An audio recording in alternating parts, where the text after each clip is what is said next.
All right, gang, take a look at this. Just take a look at this. By the way, welcome back to the Smart Tank Revolution, where we always kick out at 2. I'm your host today, Donnie Wonderful. This right here is Final Jeopardy. I had to cut this mic on and talk about it, vent about it.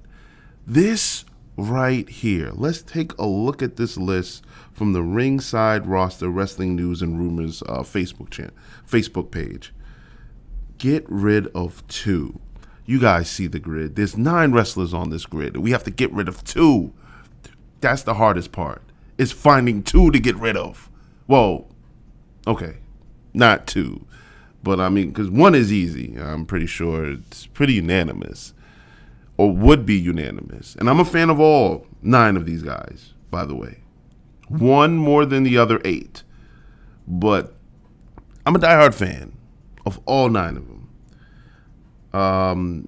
Let's go across. You got Hulk Hogan, Triple H, Bret Hart. Look at that category right there. Just look at that category.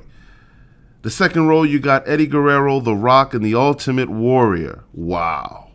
In the last category, you have, the last row, you have the Macho Man Randy Savage, John Cena, and Mick Foley. Cactus Jack, Mankind, Dude Love, whatever. Mick Foley. Oh, this is so difficult. Oh, man. I had to do this, and I'm wondering what our supporters would think. I hope you guys, when you see this video, or when you hear it, that you guys flood the comment section. I would love to do a poll, and you know what? We may actually post a poll here to get our listeners involved. But this one's for the YouTube page. So like, you guys right now are leading. Our subscribers on YouTube is more than anything else because that's all we have right now. Oh, we do have a Twitter page, by the way, that we're going to be way more active with updating on weekly basis or daily basis. We have plans here at Smart Tank. We have plans, but let's get back to the task at hand. Okay, so immediately, I guess the easiest one to get rid of, it is no disrespect to him, is the Ultimate Warrior. I think that's pretty easy. I think that's unanimous. I mean, out of everyone on this list, him and Mick Foley likely had the shortest title reigns as heavyweight as WWF or WWE champions. The shortest ones would belong to Eddie Guerrero, Ultimate Warrior, and I was about to call him Cactus Jack, Mankind, whatever, Mick Foley. But that's not the reason to get rid of him. I think he's the easiest one to get rid of because out of everyone, like, his catalog wouldn't be the most missed. In its entirety, he had some great Intercontinental matches and a feud with Ravish and Rick Rude. The Hogan match at WrestleMania 6, the Savage match at WrestleMania 7. I guess I would say Ultimate Warrior Prime would be from 1990 when he won the belt to 1992. And there were gaps in between that. So if you don't know the story, I guess Warrior held up Vince McMahon for some money right before SummerSlam 1991. That was in August. He got paid, and then he was off screen until WrestleMania 8, which was in April. Then from April to August, again, SummerSlam 92.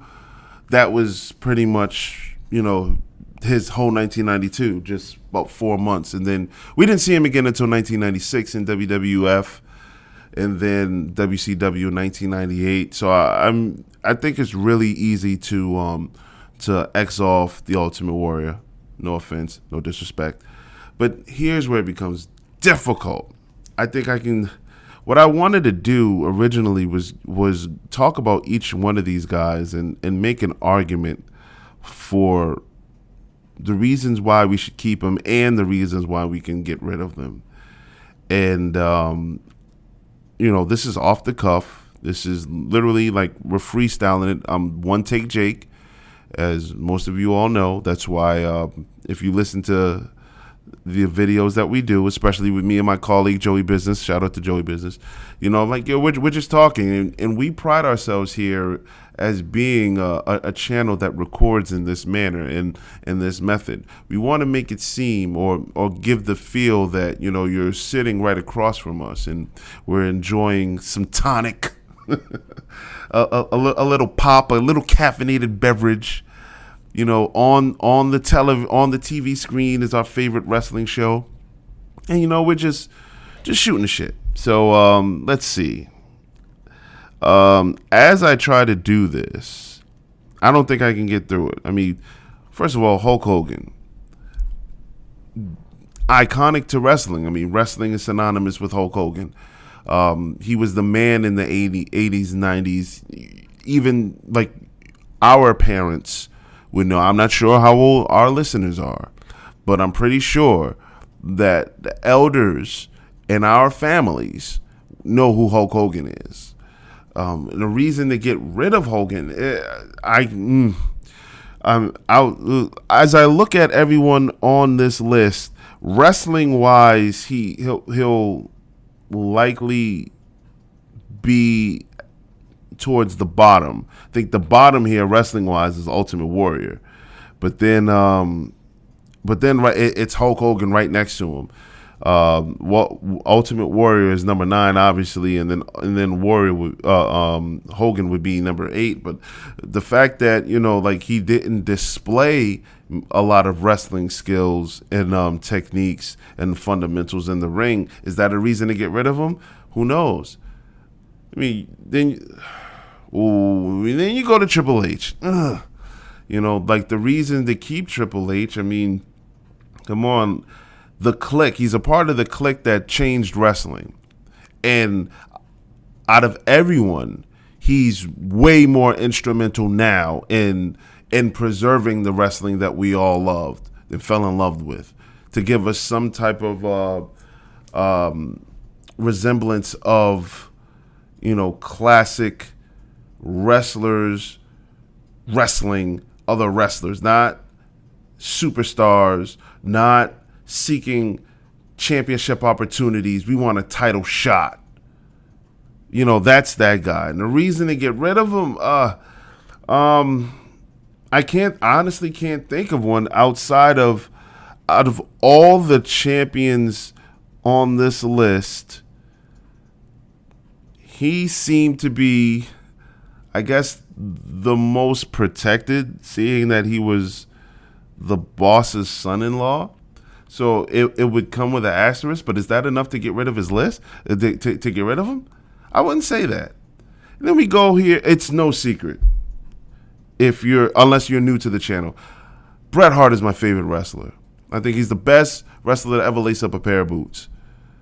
And you take 1992 to 1997, this man, with the exception of the break that he took after WrestleMania 12, Bret Hart carried this company.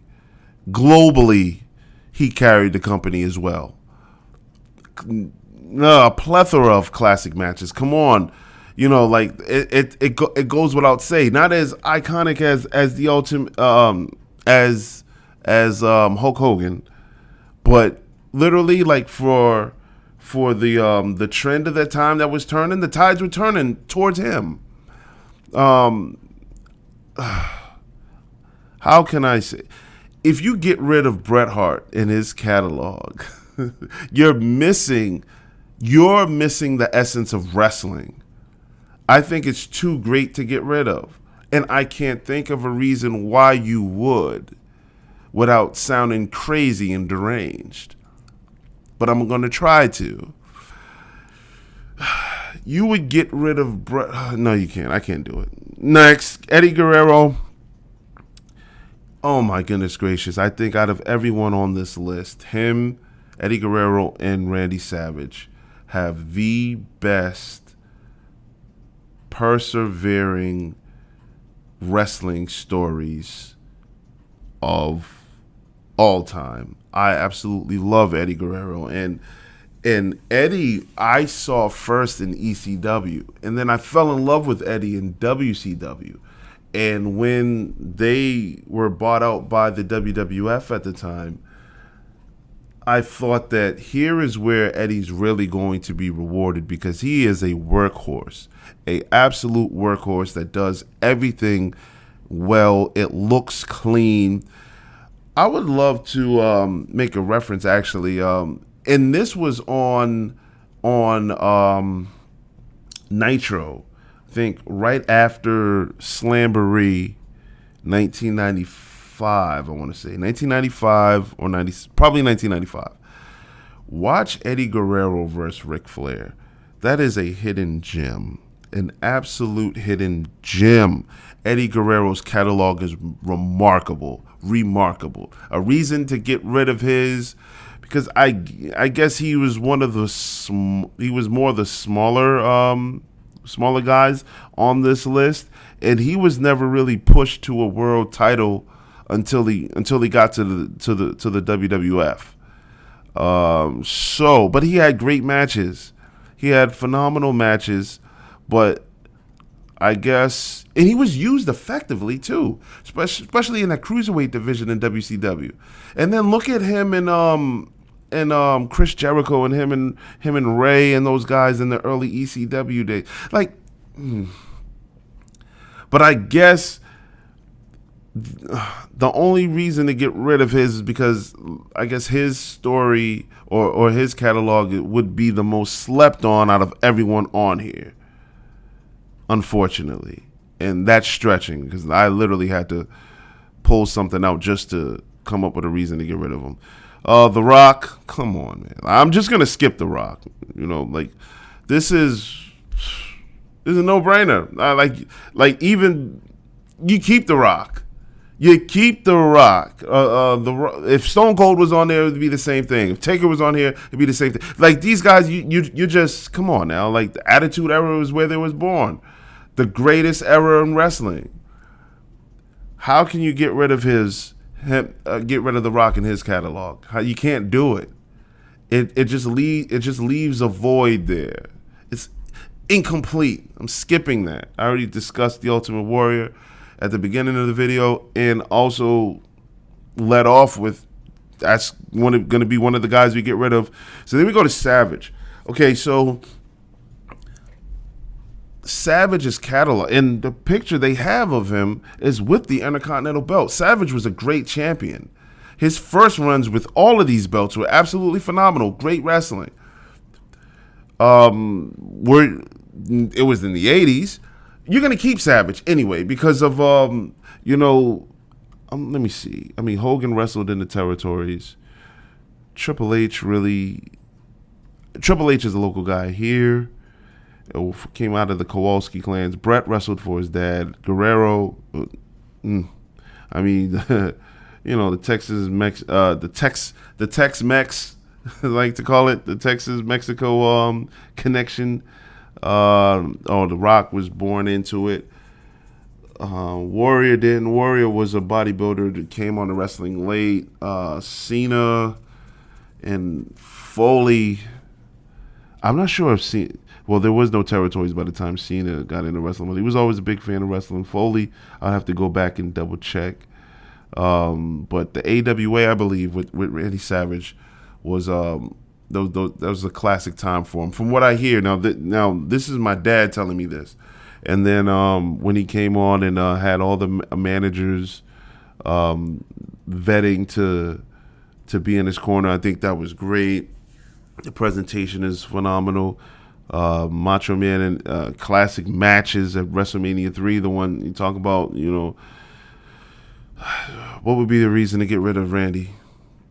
I would say that it would probably be easier, seeing that the WWF and WWE tried to do that for the longest due to a long-standing rumor that we're not going to get into. So I think out of everyone on this list, that if you're a fan of wrestling, and you began in the 80s or late 80s or like the 90s like me, we're conditioned we were for a long time conditioned to forget about Randy Savage. It would be one of the easiest one, and I'll blame it on the conditioning. John Cena is the Hulk Hogan of today. You know what I mean? Like, he is Mr. Wrestling today and has been the longest on major networks. He's recognizable. Like my little cousins love him. Friends with his dad. John Cena, he gets the Hogan treatment here. If you can't even think of a reason to get rid of Cena. You can't do it. There's also a void there from Ruthless Aggression on in, the face of wrestling. You can't. That's like saying getting rid of Jordan to the NBA. You can't do it. Mick Foley, man, his WCW stuff was great. His Japan stuff, I believe, as well. Man, look, Foley is the wrestling underdog on this list, I think.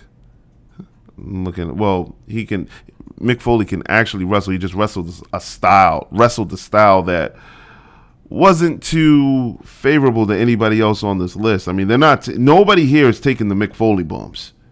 No one here is taking the Mick Foley bumps. And, he was able to do it. And, his appeal was that he's a natural, nice guy. If you haven't had the chance to meet Mick Foley in person, I think you're being robbed. It's highway robbery. He is an authentic, genuine, nice human being. And he gets props for me for walking out after the Montreal Screwjob. Mick Foley, you're the man. A reason to get rid of Foley's catalog and to get rid of him off this list, I guess we can say that out of everyone on this list, like his style was more catered to a genre, the hardcore stuff, and that's being harsh because that's not even true. That's reaching. That is absolutely reaching. I would say, okay, all right. I would say like the only reason why I would get rid of Foley, and I'm not picking Foley to get rid of him, I'm going to say that right now. The only reason why I would get rid of Foley is because those bumps were scary. I remember watching King of the Ring 98 live thinking, man, is he okay? Did he just die?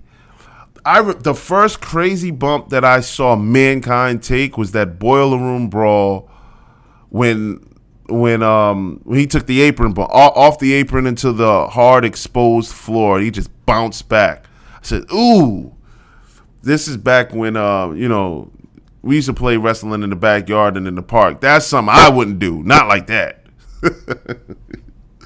So I would say just because the bumps were real, and he'd tell you that the bumps were real. He had a lot of passion doing it, but damn it, ooh, man, like there isn't any art in really getting hurt like that. I'd say that, but all right, let me get into this. All right, so I'm gonna try to make this quick because I know we're almost at the 20-minute mark. But I just try to go over everybody and come up with a case. This one might surprise people. I've picked one. Okay, so number one, I'm getting rid of the Ultimate Warrior. The second person I'm gonna get rid of Triple H. Hear me out. I'm only getting rid of Triple H because I feel, and I'm going to martyr Triple H. I'm only getting rid of Triple H because I feel that what he can do for wrestling the next 20 to 30 years will far exceed what he was doing in the ring. I think there's a more need for Triple H to be the head of creative, to do what he's doing for WWE right now than it was when he was in the ring. And I understand that is a hard stretch too. But He has the ability to have the Vince McMahon effect on professional wrestling that Vince had when he took it mainstream. I'm only getting rid of Triple H, and I'm adding that stipulation. I mean, just getting rid of his catalog. Because I think that going forward, Triple H, forget that. Beginning from what we saw him do in NXT, I think he's a proven wrestling mind. Look at what Raw looks like now. Just in the months, and it's probably only been a month after the retirement of Vince McMahon. Look how much of a different show that is. We need that. We absolutely need that. And that's the only reason why. I mean, so if Paul Levesque was just behind the scenes and we didn't know him as Triple H and he was responsible for NXT, we would be saying, we would have been calling for Vince's retirement years ago and say we want that exact. Because he can stand in an executive role so strong. And I'm excited for WWE because of the position him and Stephanie are in. More so him, but no offense, Stephanie, I'm still a fan. But I'm just saying, because his executive role is more crucial to us now, that's the only reason why I'm going to get rid of Triple H, the wrestler. That's it. I'm not even sure if I really actually believe that. Like I said, this is literally Final Jeopardy. The only person that's easy to get rid of off this list is the Ultimate Warrior. And then I'm going to go back and re-listen to this after it posts. And I'm likely going to pull the little hair that I have. Like, I keep a Caesar fade. So there's not much hair to pull out here, but I might just do that. This is difficult because I can't think of anybody else. I literally can't think of anybody else outside of the Warrior that I would remove here. Can't do it. So I'm just going to stick to my statements before I change it, and you guys see how bipolar this, or rather tangential my thoughts are. So yeah. You guys let me know. I'm going with the Ultimate Warrior and Triple H, but damn. It's hard to get to. I would love to hear reactions and replies and responses and even more so opinions to this. What two would you guys get rid of? Let me know in the comment section. I would love to read them. Thank you guys for listening.